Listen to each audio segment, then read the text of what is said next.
Hi, and thanks for logging on to the Daily DVAR Halacha. And here's a brand new halacha for you, and it's for Friday, second day of May. Here we go.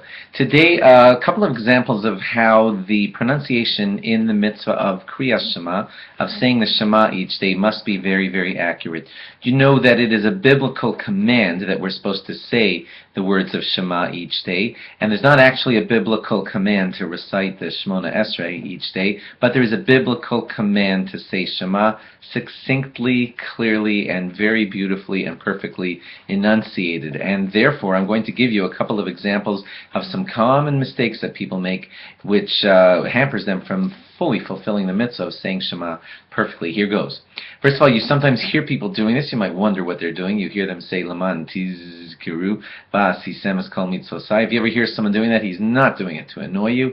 The reason he's saying Laman Tizkiru that way is because when the word Laman Tizkiru is rushed and said too quickly, that Zayin sound becomes a Samach. The S sound and the Z sound are very similar, and whenever rushed, it's hard to get the Z to sound like a Z. So those people who you hear saying Laman Tizkiru are just being a little extra careful to make certain that that Zayin sounds like a Z sound and not like an S sound. If that letter were to sound like an S, it's actually the wrong word. Laman Tizkiru means in order that we be rewarded. Laman Tizkiru means in order that we remember. So obviously it has a very different meaning, and that's why people are careful to do that. Other examples of how you have to be careful while saying Shema, here are some more. When you say the words Vavadtem Meheira, you might not have noticed that I actually pronounced that wrongly, because what you're supposed to do is make certain to say Vavadtem and end that mem by pulling your lips apart, and then saying Meheira.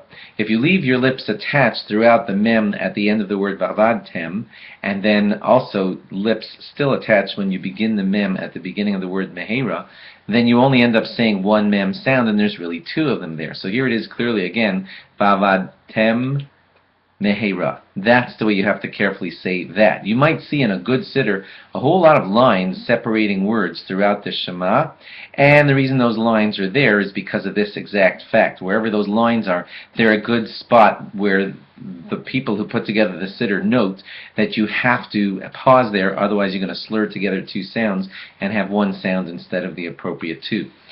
Might I just add that whenever saying Vavadtem Meheira, don't say Vavadtem because it doesn't say Vavadtem, it just says Vavadtem with a silent mem. So make certain to say it that way. There are many examples of things like this throughout Shema. I'll give you one more.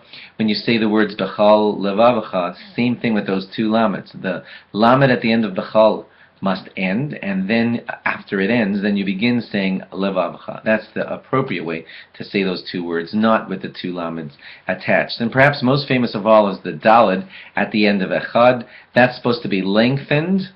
Big controversy as to what it means to lengthen a Daled, because it's just a D sound.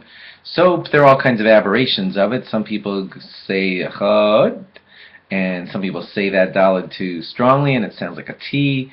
All kinds of things like that. I think some Yemenite or Temanite Jews actually have the Daled sound being a lot like a TH sound. And that can be lengthened. You could say Achaf.